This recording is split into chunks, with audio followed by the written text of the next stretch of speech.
주님께서 여러분과 함께 또한 자기의 영과 함께 마테오가 전한 거룩한 복음입니다. 22장 1절에서 14절까지의 말씀입니다. 그때 예수님께서는 여러 가지 비유로 수석 사제들과 백성의 원로들에게 말씀하셨다. 하늘나라는 자기 아들의 혼인 잔치를 베푼 어떤 임금에게 비길 수 있다. 그는 종들을 보내어 혼인 잔치에 초대받은 이들을 불러오게 하였다. 그러나 그들은 오려고 하지 않았다. 그래서 다시 다른 종들을 보내며 이렇게 일렀다. 초대받은 이들에게 내가 잔치상을 이미 차렸소. 황소와 살찐 짐승을 잡고 모든 준비를 마쳤으니 어서 혼인잔치에 오시오 하고 말하여라. 그러나 그들은 아랑곳하지 않고 어떤 자는 밭으로 가고 어떤 자는 장사하러 갔다. 그리고 나머지 사람들은 종들을 붙잡아 때리고 죽였다. 임금은 진노하였다. 그래서 군대를 보내어 그 살인자들을 없애고 그 고를 불살라버렸다. 그리고 나서 종들에게 말하였다. 혼인잔치는 준비되었는데 초대받은 자들은 마땅하지 않구나. 그러니 고을 어기로 가서 아무나 만나는 대로 잔치에 불러오너라. 그래서 그 종들은 거리에 나가 악한 사람, 선한 사람 할 것 없이 만나는 대로 데려왔다. 잔치방은 손님들로 가득 찼다. 주님의 말씀입니다. 모두 앉으십시오.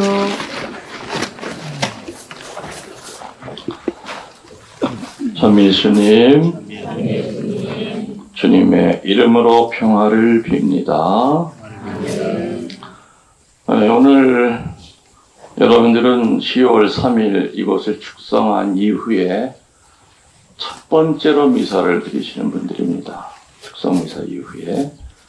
원래 오늘은 이제 충청방인데, 충청방에 이제 같이 오신 팀들이 대구 경북방, 그리고 강원방, 이렇게 세 팀이 같이 미사를 하고 있습니다.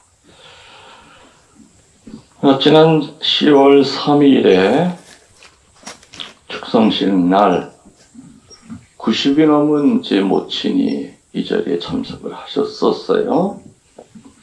다들 보고 깜짝 놀랐죠. 60대로밖에 안 보이니까. 그래서 만나는 사람마다 우리 어머니한테 어머니 어쩜 이렇게 피부가 깨끗하고 그렇게 젊어 보이세요 하니까 우리 어머니는 그 말을 들을 때마다 뭐라 그러셨느냐. 껍데기만 그래요.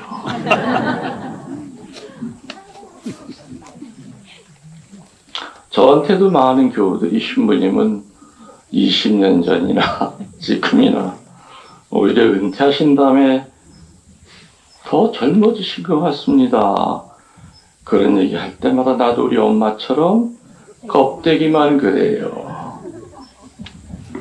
이것저것 이제 속에 있는 병들이 많죠. 근데 그 중에서 사실 제일 힘든 게 이 눈이에요. 녹내장 황반변성이 이제 오다 보니까 책은 거의 포기했습니다. 몇 줄을 읽지를 못해요. 밤에 운전하는 것도 거의 할 수가 없고 또 진행이 안 되게만 그냥 뭐 보조제 약 같은 걸 먹고 있는데 그래서 다행히 저 같은 경우에는 이제 황반변성이 건식 있고 습식이 있는데 또 잃어버렸다. 내가 건식이라고 그랬나? 아무튼 좋은 쪽이야. 근데 그 나쁜 쪽은 뭐냐? 반드시 실명을 해요. 이게 화면이 이렇게 좁아지다 다쳐버려요. 근데 나는 다치는 게 속도가 굉장히 느리대요. 그러니까 신부님이 한 110살 이상 사시면 그땐 실명이 될 거예요. 이 황반변성은 빛에 제일 약해요. 그래서 이 햇빛 같은 것이 더 통증이 와. 그러다 보니까 이 안경을 이렇게 색깔이 바뀌는 안경을 써야 돼요. 나오면은. 근데 지난 10월 3일날 이 동영상으로 나갔잖아. 참 댓글에 신부님 건방지게 왜 선글라스를 끼고 미사하십니까?서부터 왜 남의 사생활에 왜 이렇게 관심? 아니 설령 선글라스를 끼고 한다 한들. 그건 마치 뭐 같으냐? 예수님이 회당에서 가르치실 때 예수님의 말은 들어오질 않고 저 요셉의 아들 아니야? 저 목수의 아들 아니야? 그렇게 까시러지게. 그런데 이 자리 빌어서 내가 공개적으로 얘기해. 이거 선글라스 아니에요. 내가 이런 것까지 해명해야 되나 싶으니까 좀 치사한 생각도 들고, 아이고 참말.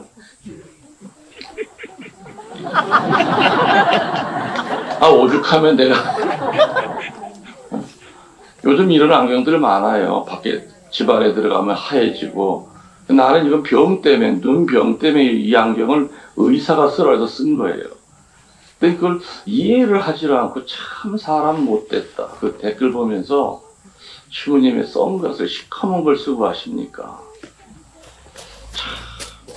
그 10월 3일 날 비록 동영상으로도 축복이 내려가잖아요. 그거를 생각을 해야 되지. 그냥 엉뚱한 얘기. 참. 나 이거 지금 분명히 해명을 했습니다. 그러니까 혹시 유튜브 들으면서 신부님의 선글라스 썼냐고 나한테 댓글 단 양반, 말 조심하시고 앞으로 함부로. 물론 사제의 일거수일투족에 관심이 많죠. 신부님이 뭐 어떻게 해서 관심 많으면 쓸데없는 데 관심. 이유가 있겠지. 난 이거 안 써도 멋있어요. 그렇잖아. 이거 내가 일부러 멋있게 하려고 선글라스 끼는 거 아니잖아. 경복광장 안 그래? 그렇습니다. 그치? 난 이거 쓰면 마이너스야, 나 솔직히. 아무튼 여담이지만 참 사람들의 관심이 참 이상한 데에 있다는 걸 제가 느낄 때가 있어요. 아무튼 오늘 말씀의 주제는 잔치입니다. 뭐라고요? 잔치. 여러분들 신앙 지키고 살아가는 것이 쉽습니까? 어렵습니까? 어렵습니다. 근데 여러분들이 박해 시대 때 태어나면은 지금 그 말이 나올까요? 안 나올까요? 지금 신앙 지키는 이건 어려운 것도 아니죠. 그때는 목숨을 걸고 천주교 신자로 살았잖아요. 지금 어려운 건 그때에 비하면 어려운 것도 아니에요. 그치만 아무튼 우리 어려워요. 어렵다고 생각해요. 쉽지 않아요. 성당에만 가면 하느님 뜻대로 살려고 하라고 그러는데 힘들죠.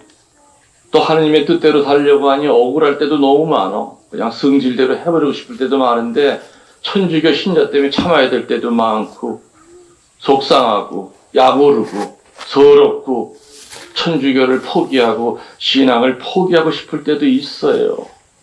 그래도 끝까지 항구하게 내 십자가, 내 고통 버리지 않고 죽음의 순간까지 그거를 지고 갈 때 어디에 초대받는다고요? 하늘나라 축제. 그 축제는 어떤 것이냐? 오늘 일독서에 나와요. 뭐라고 나오냐?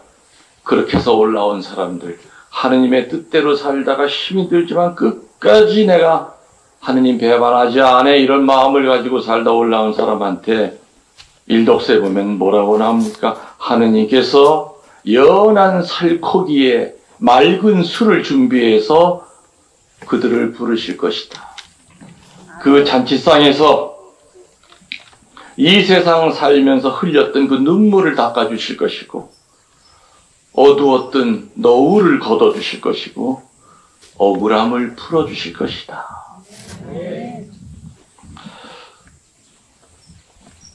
천국에서 우리는 이런 잔치에 참여합니다. 한평생 믿음을 가지고 살아갔던 것에 대한 보상이 일독서에 나와요. 연한 살코기에 맑은 술을 준비해서 잔치상에 불러서 하느님이 직접 우리 눈물까지 닦아주실 거고 얼굴에 그늘이 든 것까지 다 너울이라는 게 뭐예요? 가리는 거예요. 그것도 걷어주실 것이다. 그리고 억울하게 살았던 사람 내가 다 알고 있었단다. 그러니까 마음 풀어. 내가 다 알고 있잖아. 억울함도 풀어주신다. 이러한 천국잔치가 없다면 인생은 허무한 거고 신앙도 아무 쓸모가 없는 것입니다. 맞죠? 맞아요. 우리 천국 가기 위해서 살잖아요. 맞죠? 지옥 가기 위해 신앙생활하는 사람들은 없죠. 사이코패스가 아닌 이상. 오늘 복음에 초청된 인간들은 유대인들을 의미합니다. 유대인들 중에서 특별히 열심하다고 하는 사람들이 누구였어요? 율법학자랑 바리사이파. 근데 초대했는데 이들이 그 잔치에 왔어요, 안 왔어요? 거절했어요. 오라고 해도 안 오고 먹으라고 해도 안 먹었어요. 그 결과 어떻게 됐습니까? 엉뚱한 사람들을 불러들여요. 길거리에 나가서.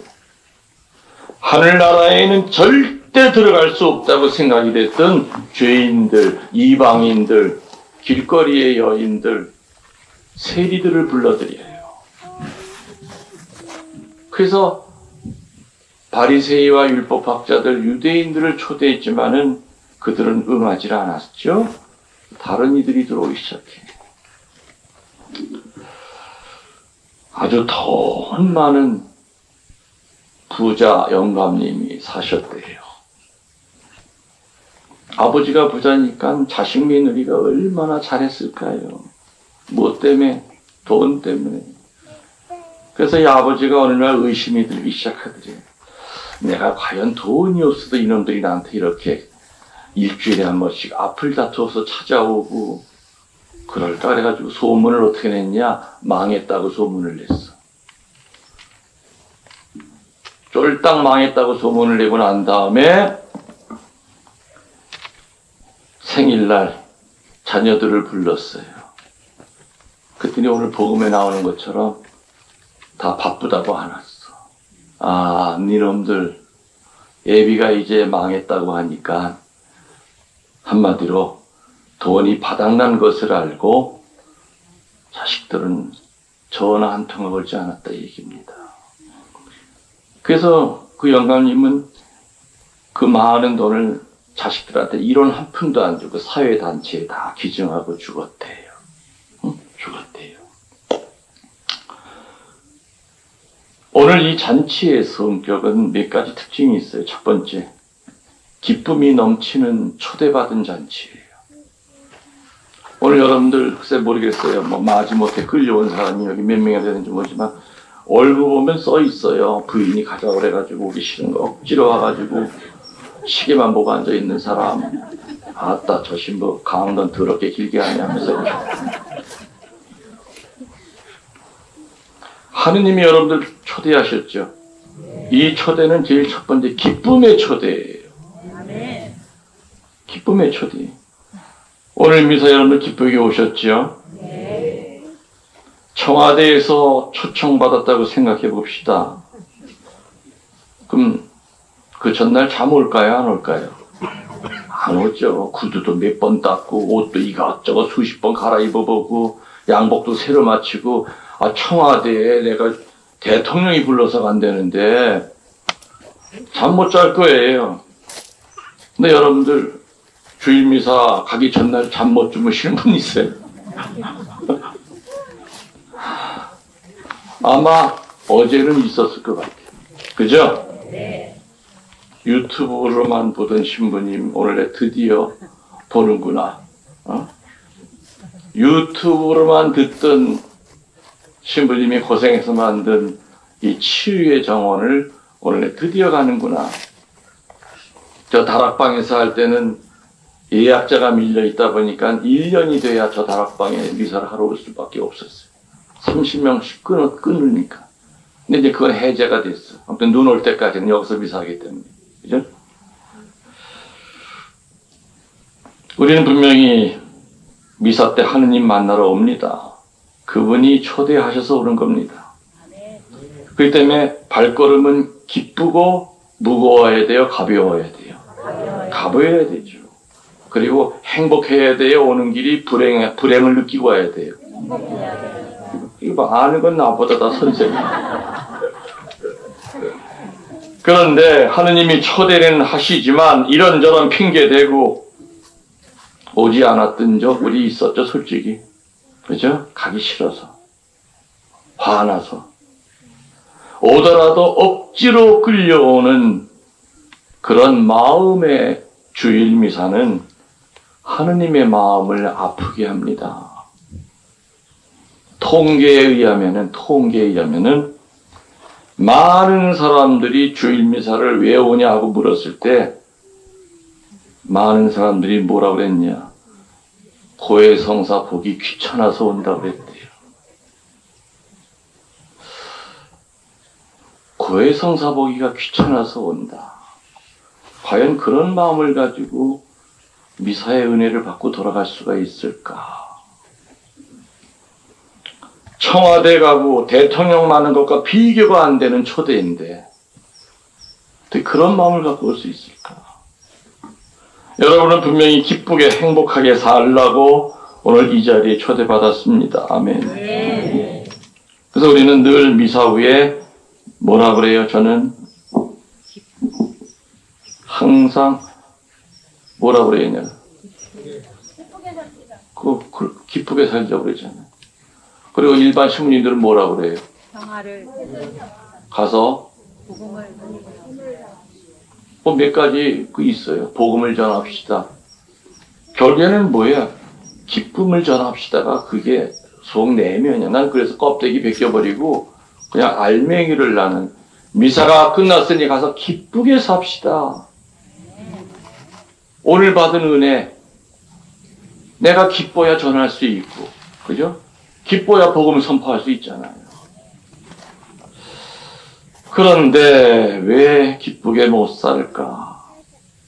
두 가지 이유예요. 첫 번째, 하느님에 대한 체험이 없어요. 살아계신 하느님을 못 만났기 때문이에요.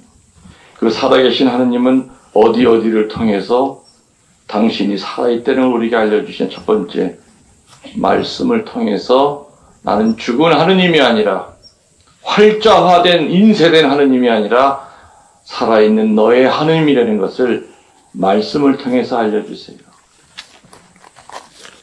피정 때 눈물 펑펑 흘리잖아요. 하다못해 유튜브를 듣고도 정말 그 시부님의 강론이 하루 종일 내 마음을 휘저어 놓고 나를 회개시켜요. 살아계신 하느님을 만나는 장소 첫 번째는 말씀이에요. 두 번째는 성사예요. 성사. 특별히 깨끗하게 고해성사를 통하여 정화시킨 다음에 합당한 성체 배령을 할 때 하느님이 내 안에 들어오세요. 그래서 아까 얘기했잖아요. 영성 취한 다음에는 이건 내 손이 아니에요. 2000년 전 환자들을 만졌던 그 예수님의 손이요. 마귀한테 불의령을 쳤던 그 예수님의 손이 나비 환자의 상처를 만졌던 그 손이기 때문에 영성 취한 직후에는 성가 부를 때가 아니라 자리에 앉아서 내 손을 가지고 스스로 치유를 시작해라. 얘기 드렸죠. 살아계신 하나님을 만나는 장소는 세 번째는 체험이에요. 근데 그 체험도 기쁨의 체험보다는 고통의 체험 속에 하나님을 더 쉽게 만나요. 모든 것이 잘 이루어지면 다 자기가 잘나서. 여러분들 가슴에 한번 이렇게 손대보세요. 심장 쪽에. 따라해보세요. 심장님, 오늘 이 순간까지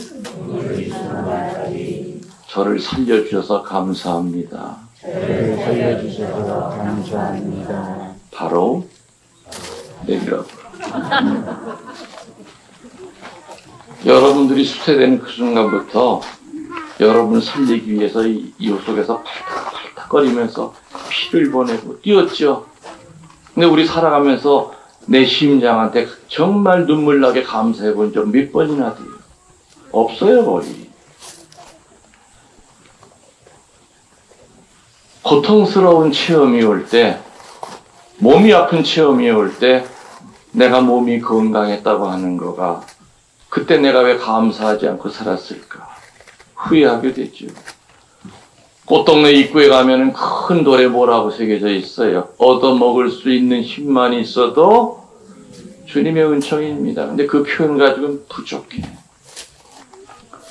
내가 내 손으로 묵주알을 굴릴 수만 있어도 주님의 은총이. 나병 환자들은 손가락이 없어.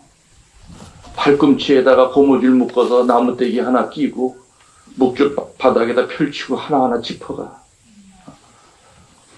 두 다리가 다 떨어져 나갔어요. 배에다가 타이야 붙이고 지렁이처럼 기어서 공소까지 찾아 올라간단 말이에요. 내가 내 두 다리로 성당 문턱을 넘어설 수 있는 것만 해도 주님의 은총이고, 아침에 눈을 떠서 주님 살려주셔서 감사합니다라는 하느님의 찬미할 수 있는 것만 해도 주님의 은총이죠. 우리는 뭐든지 풍요롭고 남아 흐를 때는 감사할 줄 몰라요. 다 자기가 노력해서 된 줄 알고 건강도 다 자기가 챙겨서 된 줄 알죠. 여러분들 시한부 인생이에요, 아니에요? 앞으로 지금 2023년인데 앞으로 50년 후면은 몇 년도가 되나? 2073년 되죠. 그때까지 숨쉬고 살아있을 자신 있는 사람 들기만 해봐. 내가 볼 때 30년 안에 이 중에 반은 다 병풍 뒤에서 향내 맡아. 밥숟가락 다 안 나. 나도 마찬가지죠. 교도소에만 사형수가 있는 게 아니라 우리 모두는 다 사형수예요. 하루하루 자고 일어날 때마다 살 날이 많아지는 것이 아니라 죽을 날이 가까워져요. 맞아요? 틀려요? 그런데도 불구하고 우리는 포기할 줄 모르고 용서할 줄 모르고 그 집착으로부터 벗어날 줄 모르고. 제가 여기 축성하면서 축성 기도문에 그리고 이번에 새로 나온 달력에 그런 기도문을 했어요. 이 장소가 용서하는 장소가 되게 하시고, 이 장소가 치유받는 장소가 되게 하시고, 이 장소가 사제를 통하여 하느님과 통교하는 장소가 되게 해주시고, 이 장소가 어둠으로부터 해방되는 장소가 되어 주십시오. 아멘. 저는 그런 마음으로 이 장소를 만든 거예요. 은퇴하면서 은퇴 사제한테 어떤 말이 같이 따라오느냐? 원로 3억짜리라는 말이 같이 따라옵니다. 난 은퇴하면 실컷 놀 줄 알았더니 그 원로 3억이라는 말이 또 붙어. 그럼 죽을 때까지 3억 하라는 얘기구나. 정말 고민 많이 했어요. 어떻게 3억을 해야 되느냐. 내린 결론은 두 가지. 첫 번째, 주님이 나에게 주신 탤런트가 말씀 선포야. 그래, 말씀 선포하자. 피정 다니자. 유튜브 통해서라도 교우들 가리키고 변화시키자. 두 번째 소임은 환난의 시대에 상처받은 사람 얼마나 많어. 어디 갈 데가 없어. 기도하면서 치유하는 그런 장소 만들어주자. 그게 바로 이 원로 3억자의 마지막 소임이다. 은퇴하고 나서도 하루도 쉬지 못하고 계속 일을 했어요. 이곳에 와서 하느님을 체험할 수 있게 해야 된다. 고해성사가 필요한 사람은 고해성사를 드리고, 면담이 필요한 사람은 면담을 해주고, 들어올 때는 죄인의 얼굴이 좀 나갈 때는 의로운 죄인이 돼서 나가게 해줘야 되고, 들어올 때는 영과 육이 찌들어서 들어왔지만은 이곳에 머물다 나갈 때는 영과 육이 치유가 돼서 나가게끔 그런 거룩한 장소가, 그래서 40년 동안 그 많은 성인 성녀들이 나한테 오신 이유가 그거구나. 전구해 주기 위해서. 김신부야, 너는 그 장소만 만들어다오. 우리 성인 성녀들이 해결해 줄 것이다. 기쁘게 못 사는 첫 번째 이유는 살아계신 하느님을 못 만났기 때문이라고 그랬죠.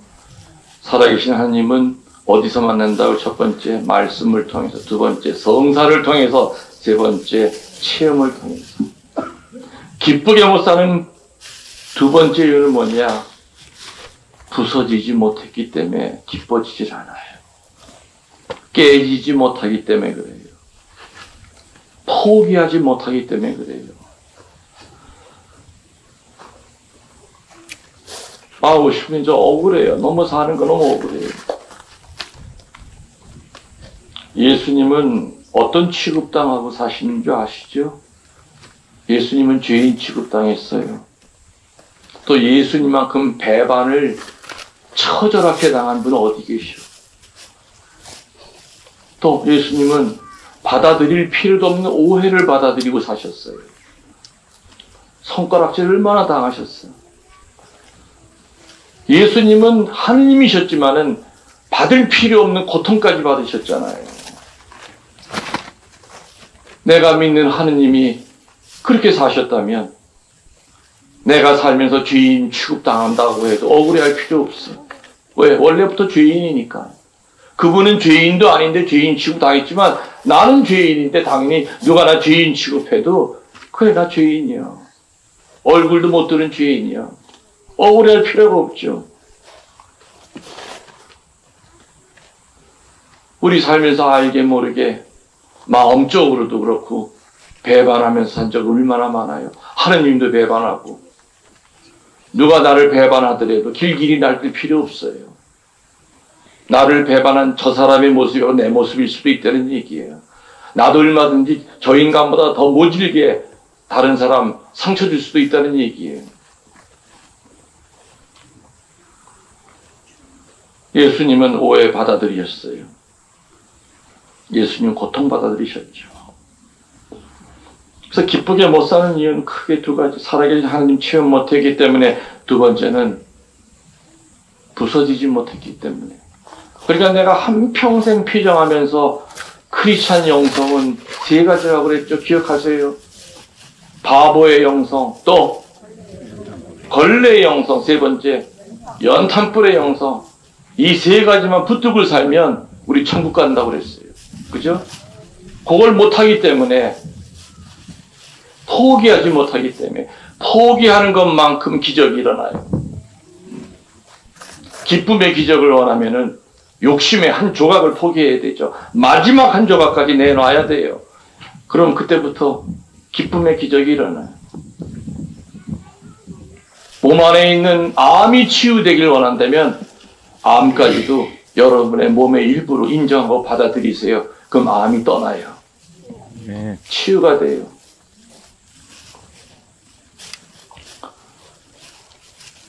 만일 우리가 오늘 복음에 나오는 바리새인과 율법학자들, 유대인들처럼 예수님의 초대에 응하지 않는다면 받을 형벌이 얼마나 큰 것인가를 가르쳐 주기보다는 오늘 복음이 우리가 그 초대를 거절했을 때 잃어버리는 것이 얼마나 귀한 것인가를 알려주고 계세요.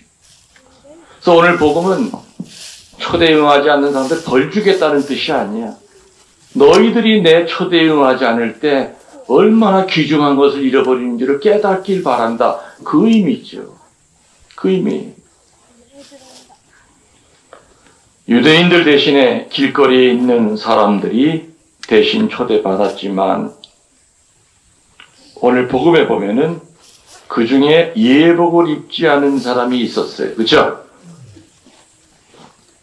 골라서 쫓아냈어요. 아니 길거리에 있다가 끌려와서 잔치상에 앉았는데 예복을 입을 시간이 어디 있고. 난 처음에 옛날 신학생 때 이걸 공부하면서 이거 조금 말이 안 된다. 아 길거리에 있다가 초대받아서 끌려 무슨 예복 입을 시간이 어디 있어. 근데 그럼 다른 사람은 다 예복을 입었단 말인가? 아 이건 눈에 보이는 옷을 얘기하는 것이 아니구나. 그죠? 눈에 보이는 양복을 얘기하는 것이 아니야. 나비 넥타이를 얘기하는 게 아니야, 이거는. 과연 이 예복은 무엇을 뜻하는 건가? 그리스도교는 모든 사람에게 문이 열려 있습니다. 그래서 오늘 복음에 있는 것처럼 길거리에 있는 사람 다 데리고 왔어요. 다 열려 있는 교회가 그리스도교회예요. 그렇지만 그들이 교회에 들어와서는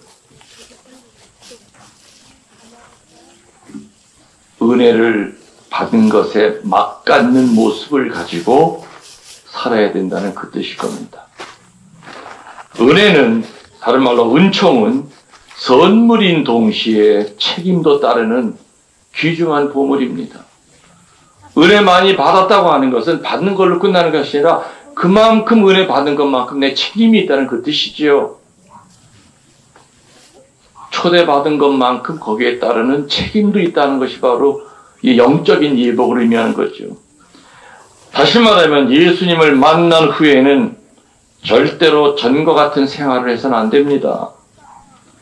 새로운 순결과 새로운 선으로 새 옷을 갈아입지 않으면 안 된다는 뜻이죠. 교회에는 언제나 문이 열려 있습니다. 죄인이 들어올 수는 있지만 들어온 후에는 그냥 죄인으로 머물러서는 안 됩니다.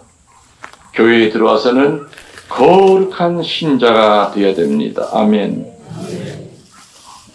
그래서 오늘 복음에 나오는 조금 이해가 안 되는 예복 안 입은 사람을 쫓아냈다 할 때 그 예복은 눈에 보이는 이 천조가리가 아니라 하느님 앞에 나아갈 때 정신을 의미합니다. 하느님 앞에 나갈 때 내가 어떤 정신으로 나가느냐. 정신병자는 자기 옷을 제대로 못 입죠. 맞죠? 내면의 세계가 자기 외모에 나타나게 되어 있습니다. 어떤 사람은 늘 단정한 사람이 있어요.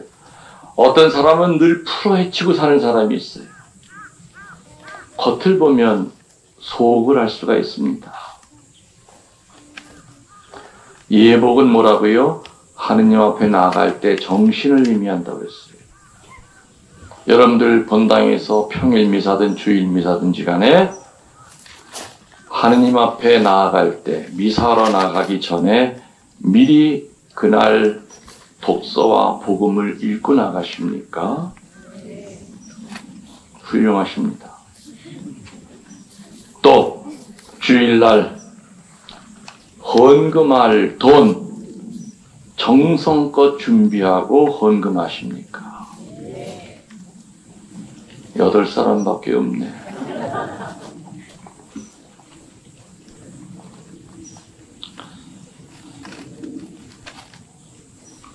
어느 할머니가 시장에서 행상하는 할머니예요.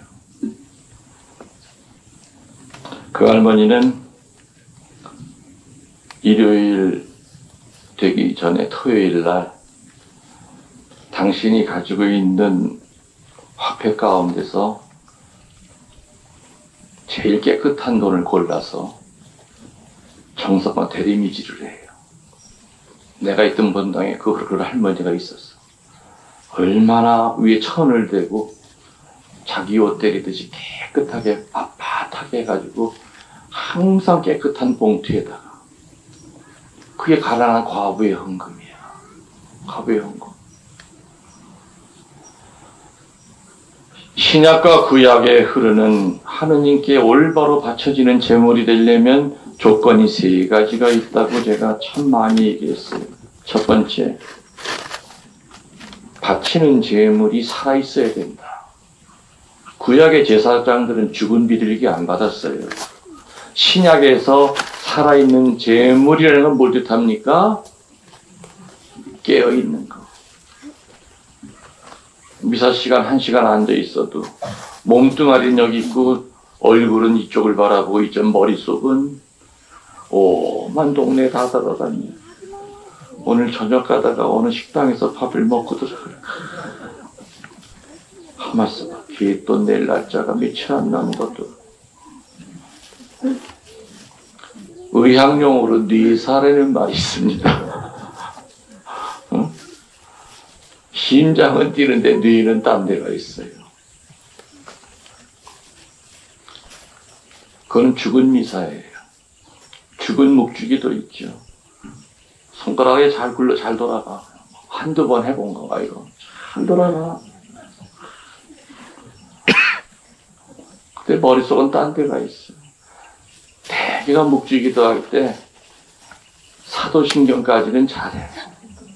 근데 이제 환희의 신비 들어가면서 그다음부터 환희스럽게 오만 동네 다 헐헐 나. 그래서 저는 의자가 없어 서 있는 거예요.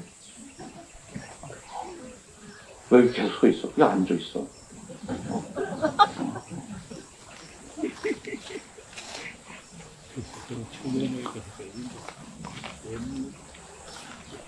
그리고 흠집이나 있으면 안 된다.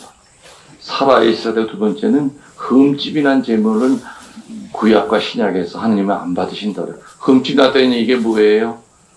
내가 죄를 지면 내 영혼에 흠집이 생겨. 그 사제들은 늘 미사 전에 어디서 기다려요? 고해소에서 네 영혼에 나 있는 그 흠집을 제거하고 온전한 마음으로 성체를 향하게끔 도와줘요. 흠집이 나 있는 재물을 안 받았어요. 구약의 제사장들은 비둘기 깃이 빠져 있거나 염소 뿌리 금이가 있으면 퇴짜. 이걸 하느님께 못 바쳐. 흠집이 나 있기 때문에. 또 세 번째는 뭐예요? 본인이 직접 제단 앞에 나와야 돼요. 재물을 들고 냉담하는 남편이 그래도 꼴에 양심은 있어서 성당 가는 자기 와이프한테 야, 나 대신 헌금 내줘. 하느님 그 돈 안 받아요. 100만 원을 주면서 야, 나 대신 좀 내줘. 하느님 안 받아. 근데 나는 받아. 돈 주는데 왜 안 받아? 나는 땡큐요. 저 하느님을 안 받아. 본인이 제주 노릇해야 되는, 제주가 뭔지 알죠? 본인이 제주 노릇 앞에 나와야 돼요. 이게 바로 구약과 신약에 흐르고 있는 하느님에게 올바른 봉헌이에요. 살아있는 재물 바쳐야 되고 흠집 없는 재물 바쳐야 되고 마지막 본인이 직접 나와야 돼요. 물론 환자인 경우는 예외죠. 입원해 있는 사람은 못 나오잖아요. 그건 예외야. 에? 그렇지만 일요일날 성당 안 나가고 놀러 다니고 뭐 취미생활하고 그건 안 되는 거죠. 그래서 하느님 앞에 나아갈 때 반드시 입고 나가야 될 예복은 두 가지. 첫 번째, 회개의 예복을 입어야 돼요. 두 번째는 믿음의 예복을 입어야 돼요. 취미생활로 성당에 나오는 것이 아니라 내 영혼 구원을 하실 분이 오늘 그분 만나러 간다는 그 간절한 마음을 가지고 주님 앞에 나와야죠. 회개의 예복. 주님, 제가 주님을 첫째 자리에 모시고 못 살았습니다. 이번 주 내내 돈이 내 첫째 자리에 있었습니다. 한 달 내내 그 미운 놈, 그 분노가 첫째 자리에 있었습니다. 그래서 우리가 회개할 때 제일 성찰거리 1번이 뭐냐? 오로지 주님을 첫째 자리에 모시고 살아내는 것.